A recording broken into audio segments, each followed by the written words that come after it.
Hi! You had me at hello. Did you say hello? No, I said hello, but that's close enough. Hello there. Hello. My name's Forrest Gump. Hello. Hello? Hello. Hello! Hello. Hello? Hello? Hello! Hello! Hello. Investing yourself. Not investing. The Phil Better Show. Oh my God. Messing up. Yes. Hello. We are back here at the Phil Better Show, the #1 podcast for 90s nostalgia over the movies that we have. And of course, I am Phil Better, the podcast mogul, the host of this amazing show. But I can't do the show fully alone. The amazing person who created that new intro is beside me. He is the pulp culture expert of Britain himself. It's Aaron Talks Films. Aaron, how are you doing? I completely forgot I made that. As you was downloading. No, that's the thing. Like, as you were setting up beforehand, I don't know what you're doing over there. You're always tapping away and doing something, creative, and I'm just sitting here waiting for you to hit record. And then that video started playing, and I was like, "Oh yeah, I made that. Yeah." And that was really hard to do as well because you were doing it on your phone, and I asked for so much. Hold on, let me. I mean, to find clips of people saying hello in movies is quite difficult. And especially during the 90s, like I asked for a specific time period. Obviously, there's a couple clips outside of the 90s, but that was because Aaron couldn't get enough. So I was like, I love these movies, so yes. If you type in, hello in movies or any kind of variation of that, and if you Google that, you find nothing. Like just the word hello or hi, you find nothing. So I'm literally going through YouTube and just doing every single variation, trying to find these clips, and it took so long. You did an amazing job. It took even longer to do another video, which I'm hoping is, it's at the end. Don't worry, it's at the end. Set up. Yeah, that was even harder. I kind of gave up with that one, but no, you did a great job on both of them. I'm very proud of them. They should have been in last week's episode, but I was just lazy and didn't upload them. But there's going to be a little tweaking to them that I have to do to make it more like. But like the initial part's fine. It's just a bit in the beginning and a bit at the end. That's just branding wise. But I wanted to play it because I wanted to show off your marvelous skills at editing. And if you're looking for a guy to do some editing, contact Aaron at Aaron Talks Films on Instagram, Facebook, Twitter, and all that fun. Plus, and he'll be more than happy. Like you said, I mean, not to toot my own horn, but I do all of my editing on my phone, and I think it's quite good considering I'm using a free app on my phone, and it's it's not too bad. It's freaking great. And today we're talking about the master of carnage himself. No, not the master of carnage, but the funniest movie, I think, one of Jim Carrey's funniest. It's the what year is it? This is the 94 movie, The Mask, with the kind of like the debut of the stunning Cameron Diaz. Like we'll get to that scene. We will get to that scene. And we also have Peter Riegert in it. Who does he? He plays that's my shot. No, Peter Green. I love Peter Green. He's an amazing actor. Dorian. Yeah, Dorian. Incredible. Such a great villain. Yeah, he does. And you got some great actors and actresses. Amy Yazbek is in it. Yeah, I was watching this movie and I never before put two and two together. But Amy Yazbek. She's kind of like a side character in this. She's Peggy Brandt, and she is in a movie that we actually mentioned the last episode. Yeah. She is in Robin Hood, Men in Tights. Yeah, Men in Tights, and it was I was watching this and I thought, hold on, I really recognise her from somewhere, and it's because her accent's different, and I just never put two and two together. But I finally figured out that it was her, and. Yeah, she's been in a lot of stuff, and she was married to. Wait a second, I'll go over to her page. Yeah, she was married for a few years because she was in Problem Child as well with him, and they got married, and he unfortunately died. He was a great actor. I can't think of his name. John Ritter. Yeah, John Ritter. Yeah, he was in so many movies. And TV John Ritter's a legend.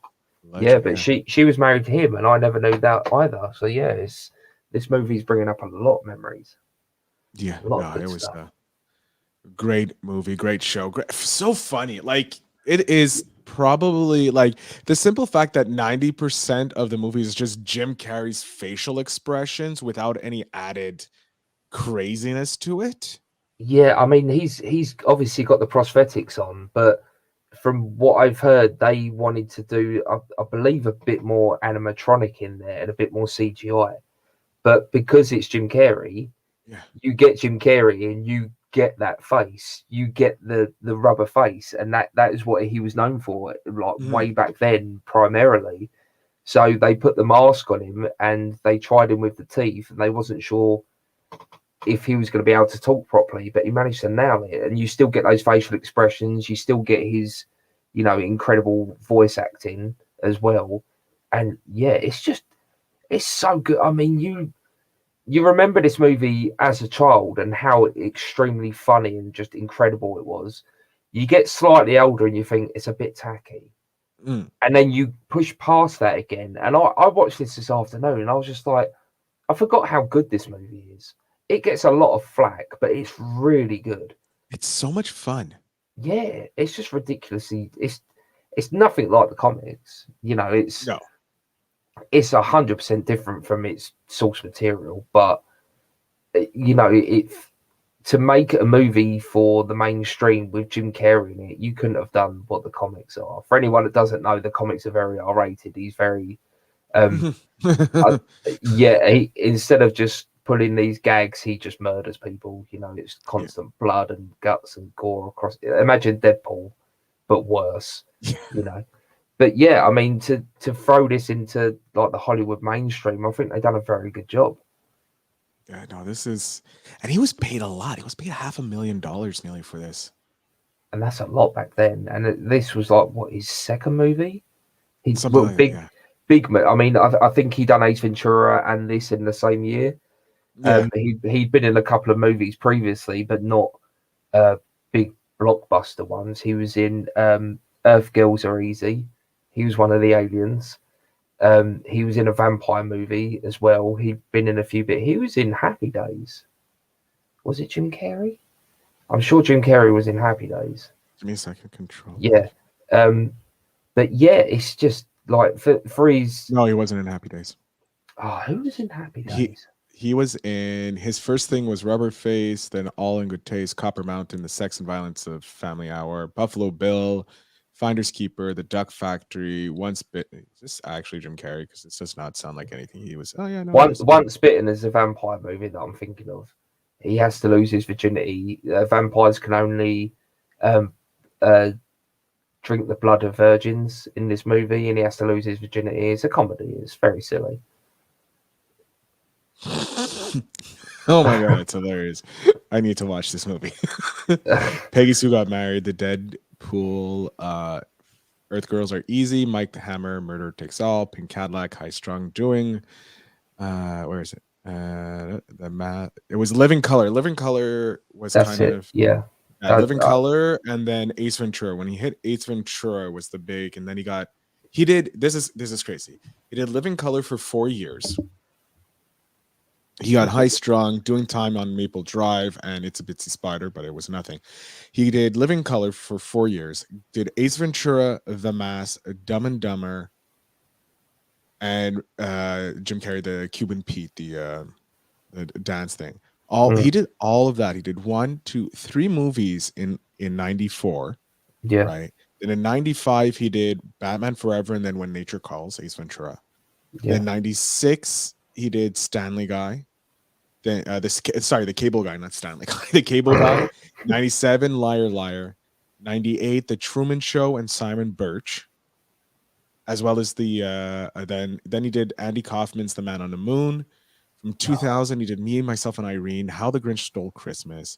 Then a Majestic. Then for 2 years, Nothing. And then in Bruce Almighty in 2003. For 2 years, Nothing. I think he needed a break. Yeah, a little break there, like going straight at least a movie a year.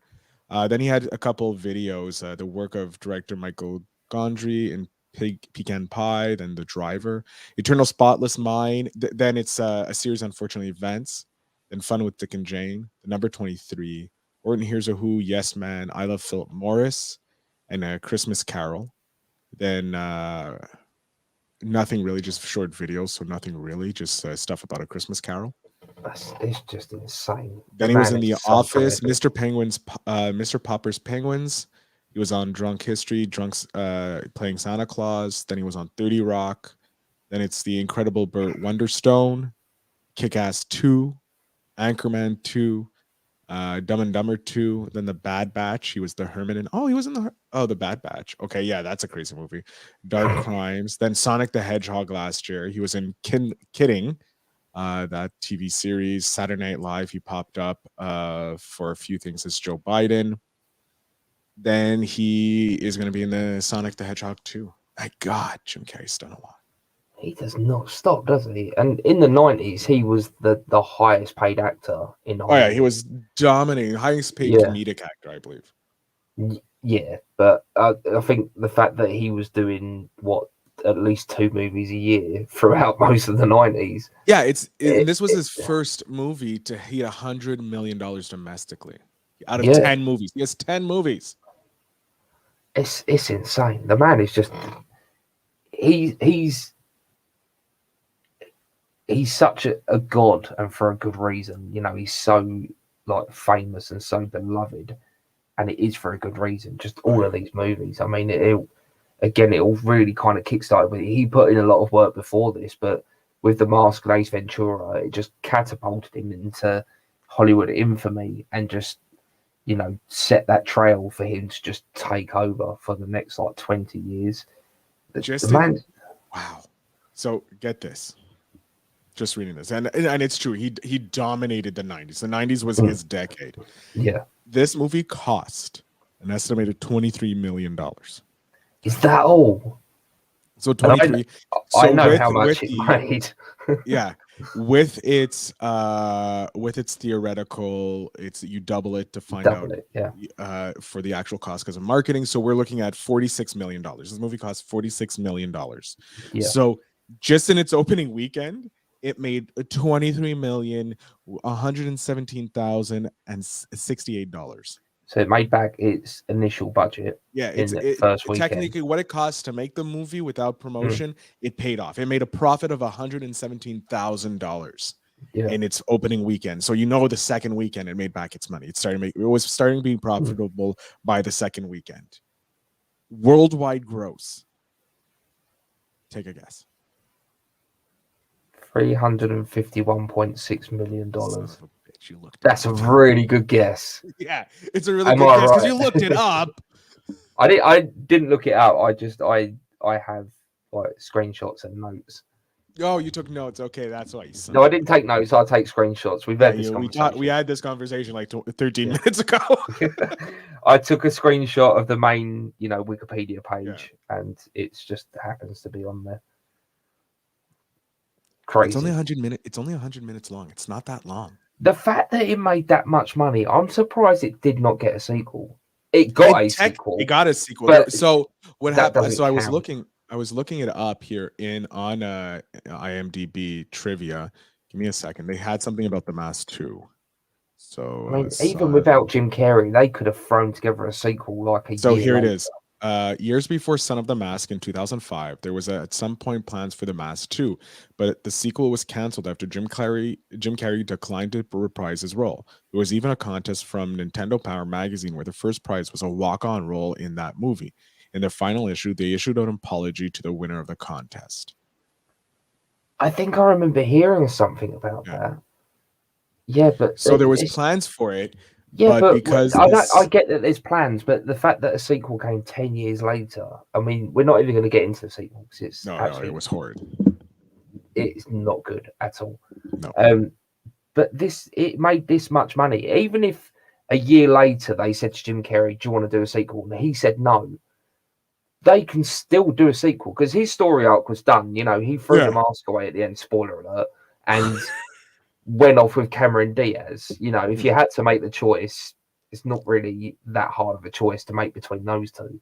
But you could get anyone else to jump in and take that role and, find the mask and do another story, because they say during the movie that this mask takes your innermost characteristic and amplifies it. Because he's a cartoon. He's shy outside, but inside he loves drawing cartoons, so he's very expressive in that way.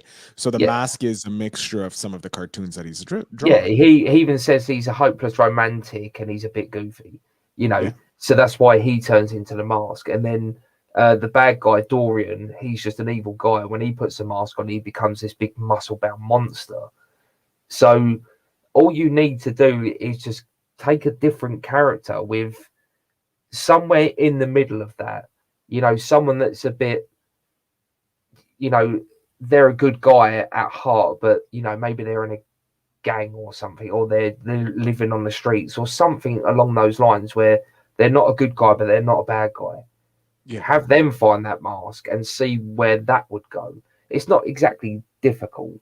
Or even if you wanted to just go down the same sort of route as the first movie, a lot of sequels, they kind of carbon copy it and it still would make money.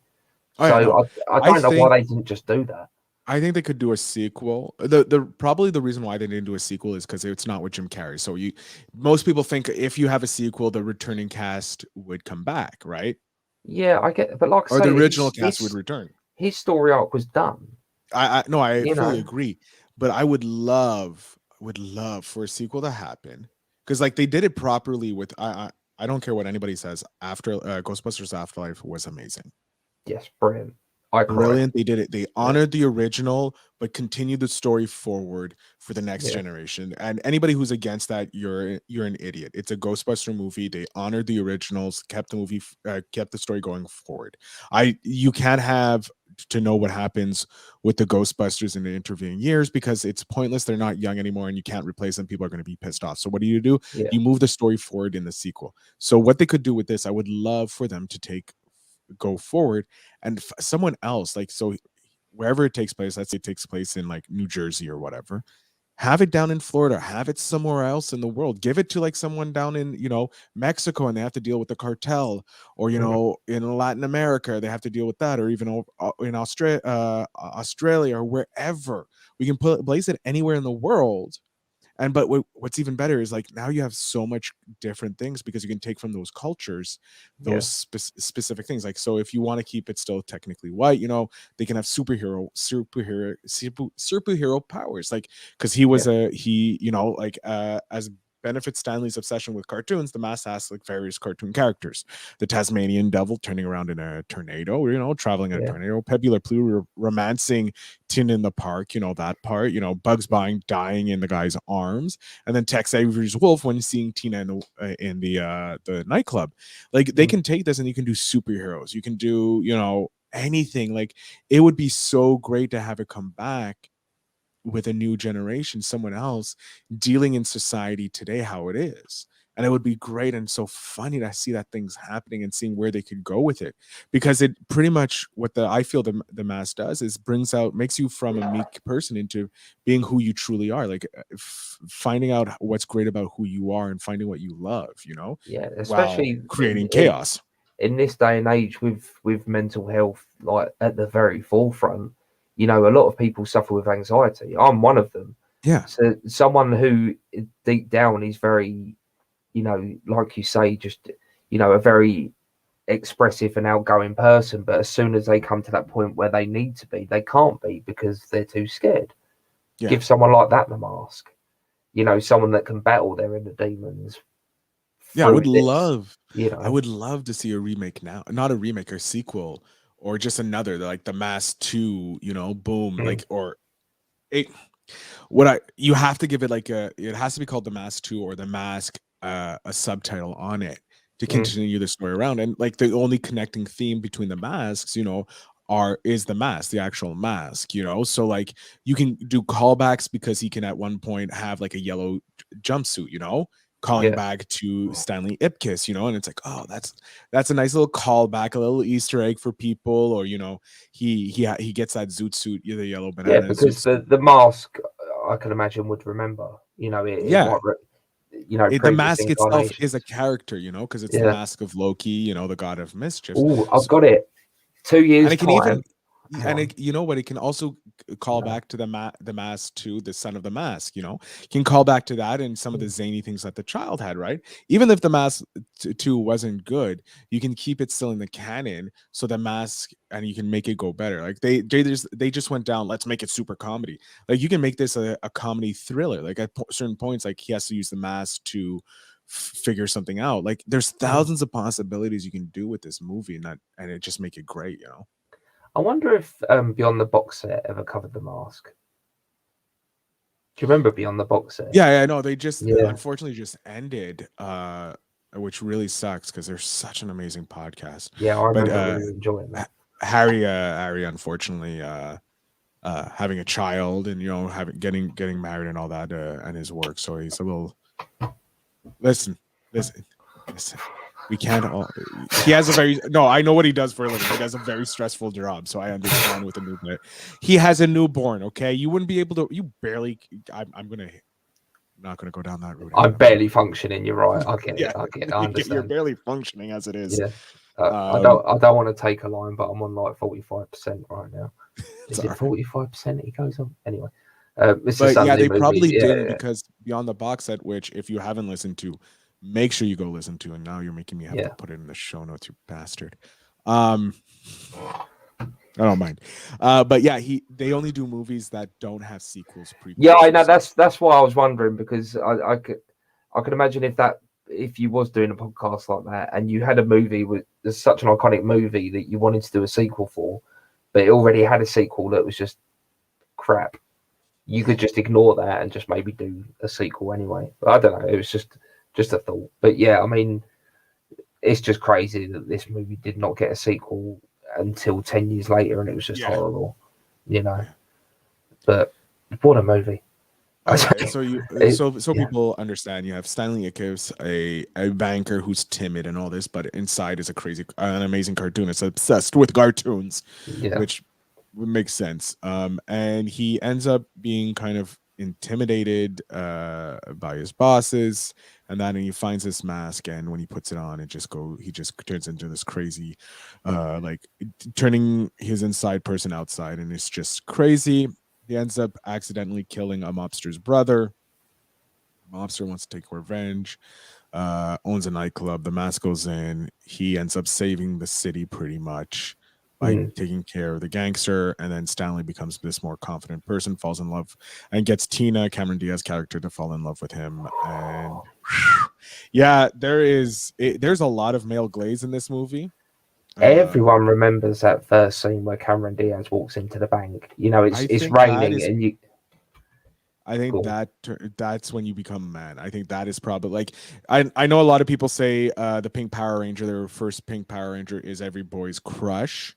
But Cameron Diaz is every man's first crush. Like you see that scene and you've become a man at that point. You're no longer a child. You're a man. You can still see it in your head if you just mention. I'm watching it now. It's playing in my head. Going.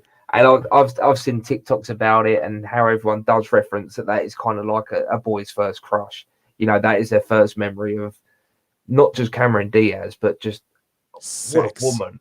That is a woman. Like every guy wants, like, I want my woman to walk over to me in that confidence, like the confidence that she has in that, and just the stunning energy that she's bringing. Like obviously she's normally gorgeous and she's pretty and all that, but she's an amazing actress and hopefully still an amazing person. I don't know. I haven't read and I haven't heard anything bad about her, or if she did, I don't remember it. But like seeing her in that thing, it's just like the way it's stunning.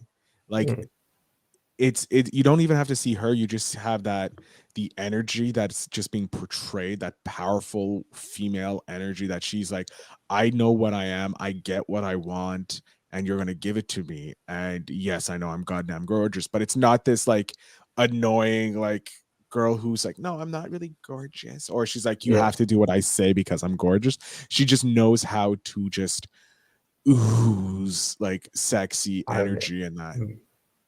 And I think the music really helps. The music sells it. Like because it's very cartoonish, the music, isn't it? Like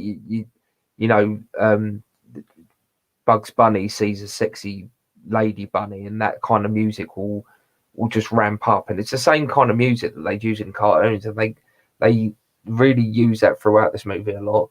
You know, all of the soundtrack and all of the music that they use, you can hear a cartoony side to it because That's technically, that's his yeah, personality.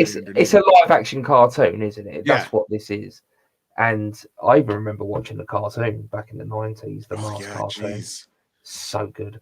But yeah, I mean, like I said at the beginning, this movie, it was incredible when you're a child because it's colourful. It's how you want to see the world. Yeah, it's a live action cartoon. Like I just said, like you grow up on cartoons and then you watch this movie and you're like, oh my God, this is real. And then you kind of grow out of it a bit in your teenage phase because you realise how goofy it is. But then you get to our age where you can just appreciate it nostalgically. You know what? That's crazy. This is probably like really it's way off topic. We're at the age our parents were when we were like 5 or 6. Just about, yeah. I mean, my dad's 70, so he was about 30. Yeah, he was about. No, he was 40 when I was 5. So he had you when he was 35. Yeah. How So old he are had you? me 35. He had me at the age I am now. Yeah. So Yes. when this came out, when we were like, well, we're around the same age that our parents were when we were like 5 or 6, right? Yeah. We're around that age. This podcast is not about math. No, math is not our strong suit. We like movies. But my point is like when we were growing up, we were getting their nostalgic movies coming out. Yeah. Right? Things they remember when they were kid 30 years ago. It's obviously 30 years roughly since this movie's come out, right? I think. Mm-hmm. Yeah, 30 years. Hold on. Math. 94, yeah. It'd be 22 minus 28 years. 1994. Yeah, it's 28 years, so it's nearly 30 years. So a redo of this movie is about time. Like, I don't mind if they redo movies or make sequels 20 years down the line, or 20 to 30 years. As long as they're done properly. Like we say, with Afterlife, they did it right. But here's the thing. With Afterlife, it was done by someone who loves the movie. Yeah, it was done by someone who's connected to the movies as well. Yes. Yeah. Like, if Jim Carrey I think Jim Carrey would probably make a great director for this. Yeah. Does he direct though? I don't know. I don't think he directs anything. But if he did direct, like, hold on. You know what? Give me a second here. Let's go over to Jim Carrey's profile. Or even if he made some kind of cameo, or even if he could be a writer for this. Like, hold on. Let me. He's a funny guy. You know, he used to work on SNL. He used to do stand up. So he hasn't directed. He has written stuff. So he's helped write "I'm Dying Up Here," the work of director Michael Gondry, "Laughing Out Loud," America's Funniest Comedians, "Living in Color." He was a writer on Ace Ventura: Pet Detective, Comic Relief, Jim Carrey: Natural. Yeah. So he has written. So he could help write it. Obviously he's going to be a producer on it, so yeah. But if he actually was attached to it and gave it life and helped it create, I would be very happy with it, because it's about 30 years later, so we don't have to worry about having continually Stanley Ipic's story anymore, because it's no point. So we don't have to worry about it being a sequel to that. We can make it a sequel in the universe, because thanks to Marvel, we're used to having this epic stories that can span across multiple stories or multiple realities and all of this. So it would be very interesting to see what they could do and come up with to continue the story down the line. It could be like Stanley Ipkiss and Tina's son or daughter that gets I was gonna say it could be very cliche, but why not use their kid? Yeah, and they don't even have to really even if Jim Carrey just makes a cameo. At the start, what I would love is we don't find out that it's the Ipkiss's son or daughter, right? Or until like the very end. Yeah. No, we start and it's like the Mask 2, and we don't know anything because they just go by their what's Tina's name? Tina's last name is wait, I'm in the wrong page. Could they No Way Home it and not reveal that Jim Carrey and Cameron Diaz are in it until you see the movie? Spoilers for No Way Home, by the way. I didn't say anything, but spoilers for that movie. well, look. By the time this podcast comes out, it's probably there's no spoilers. So you have no worries. Yeah. Because this is coming out, I think, in the end, near the middle of March. That's how far we're ahead. Yeah, we got a few months. Yeah, we're covered by the month rule. But do you understand what I mean by no? Yeah, I understand what you mean. And but what would be interesting is like you just have the character. We don't know their last name. They don't put it in the script or anything like that. So, or she has like this strained relationship with her parents for some reason, or she's off at college. Yeah, so we don't have to know their last name because it's like, okay, we pick up straight into the middle of the semester or wherever they're working. We don't hear their last name. We don't know their last name. They don't release the last name of the character. So the character, or they can even kind of like they did with Star Wars Into Darkness with Khan, how they gave him a different name. So you didn't we knew it was Khan, but we didn't know it was Khan, kind of thing. Like they had that kind of out, and everybody kind of had that out. No, look, see, his name is John Smith. It can't be Khan. And then it's like, it's Khan. Oh my God, they could have do something like that. Like, so she goes and then she calls, kind of like in Afterlife, you get that call and you get Dan Aykroyd. But you don't, okay, go. Shoot. Sorry, I just had a brainwave. The whole movie plays out, say, like I say, she or he is off at college, and the whole movie plays out. They find the mask, they have the adventure, blah blah blah, and then the semester ends. The adventure's over. The semester ends. They go home. They're in their bedroom. They sort of drop their bags. The door opens. Jim Carrey pops around like, oh, welcome home. Dinner's ready, and then just fade to black. Cut. And then there you go. You've got your sequel already. Well, here's the thing. So just imagine if the whole movie played out, and then Jim Carrey's just right at the end, like, "Oh, hi, Dad." Well, here's the thing. Let's say the story, the movie takes place. The original takes place in '94.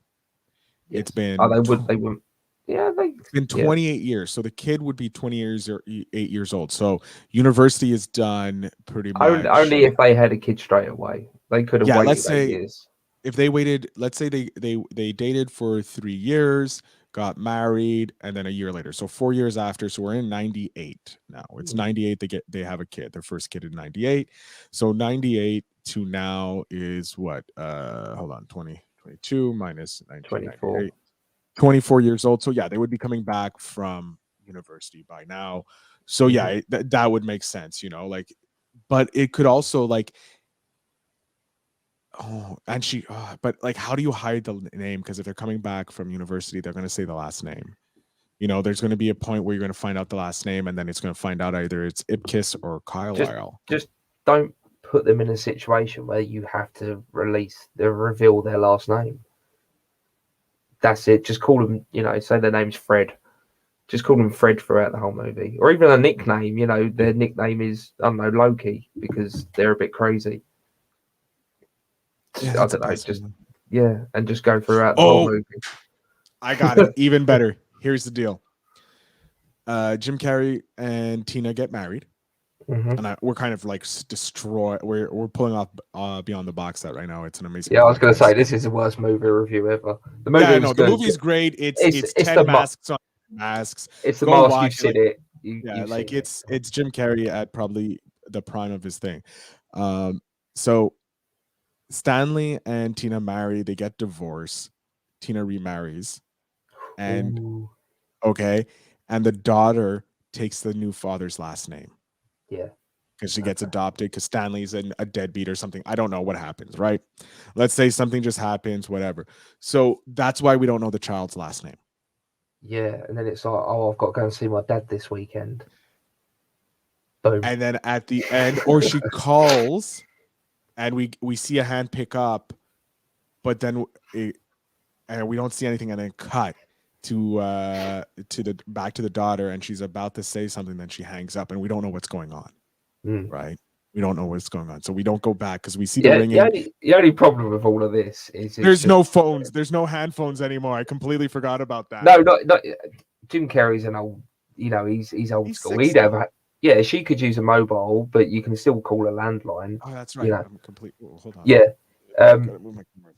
I just think the only problem is it's all just way too coincidental. If that kid just happens to stumble across it, although the mask does sort of connect to people and does find its way to that, because he in the movie, the movie we were actually talking about, Jim Carrey throws it out the window and it just comes back. Because it's like, with you until it solves a problem. So if you have a problem, it's going to help you solve it. So maybe it's kind of like the Venom, like Venom. It goes to, I got Eminem's song in my head now.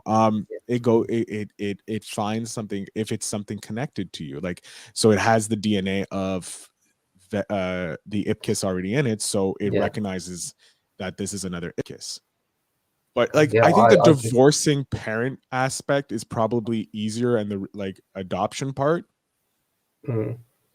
or I get it. There's loads of different ways to do it. Because I want to have a surprise. Like, I wanted to connect to the original through either Jim Carrey showing up, or even, it could be like a niece, because we don't know if Ipkiss has any brothers or sisters.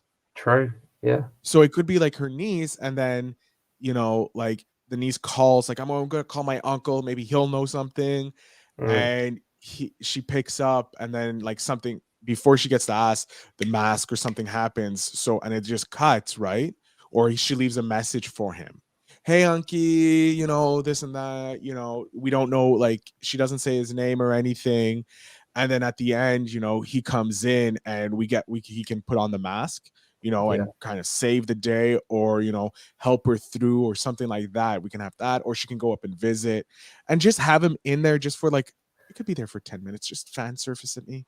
Fan surface for at this point. Like, I don't need the Ghostbuster where they come in and they kind of save the day at the end. That isn't needed for me. I would be happy with him just passing on some advice, and then boom, it's done. Or even if he does put the mask on again, that would just be insane. There is a massive downside to this whole thing, though. Milo would not be alive. No.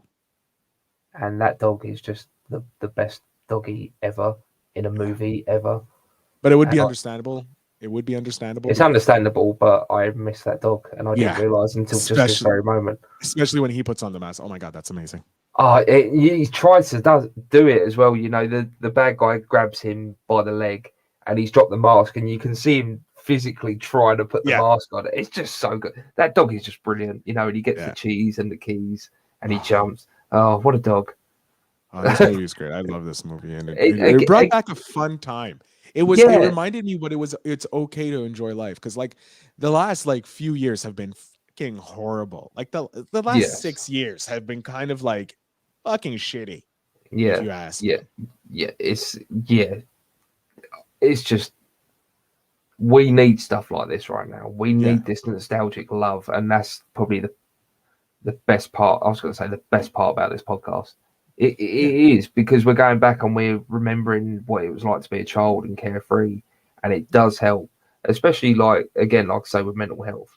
It just really fills you up with joy, and this movie is just joy personified, and it's so good. I might have to try and sit down and watch it with the kids, because I want to, and you know what? Ask their opinion of it. If you can get them to sit down and watch it, I want their opinion of it.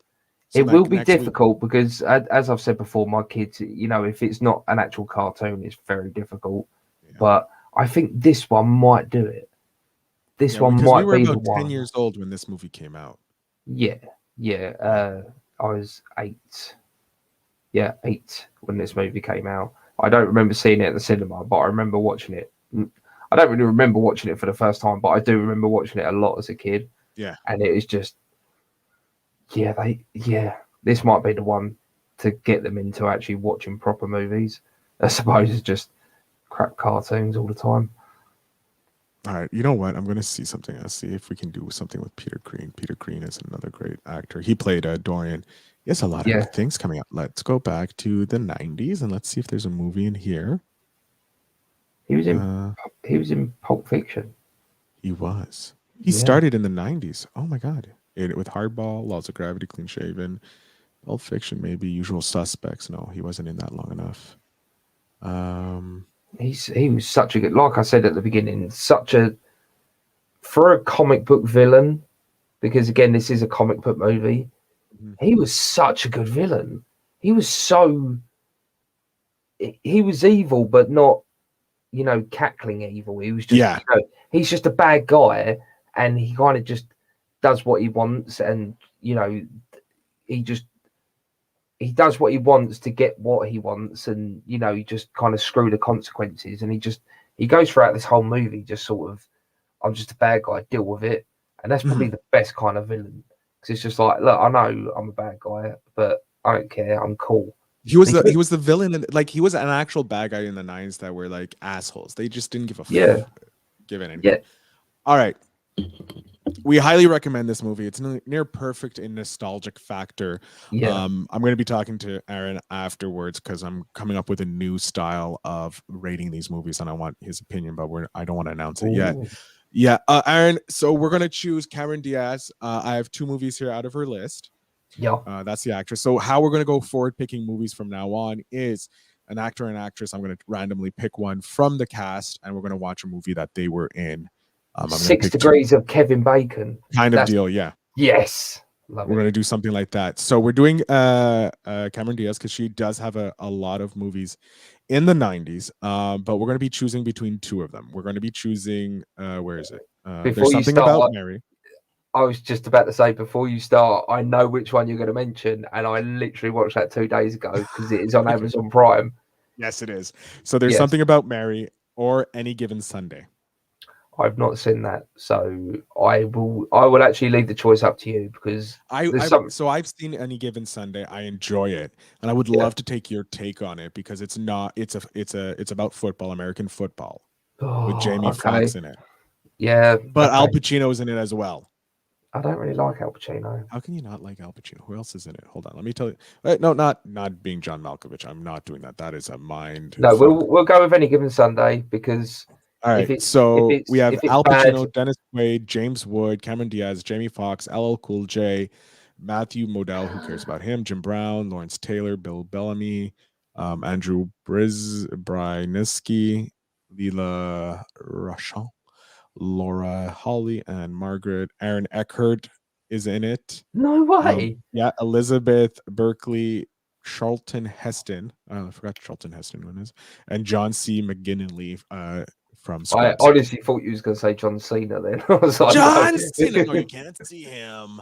And then this was written by Daniel Payne, John Logan, and Oliver Stone, and directed, of course, by Oliver Stone. So next week's movie, you guys, if you want to watch it, and then if you're just listening to this when it releases, it's going to be Any Given Sunday, the classic, a behind-the-scenes look at the life and death struggle of modern-day gladiators and those who lead them.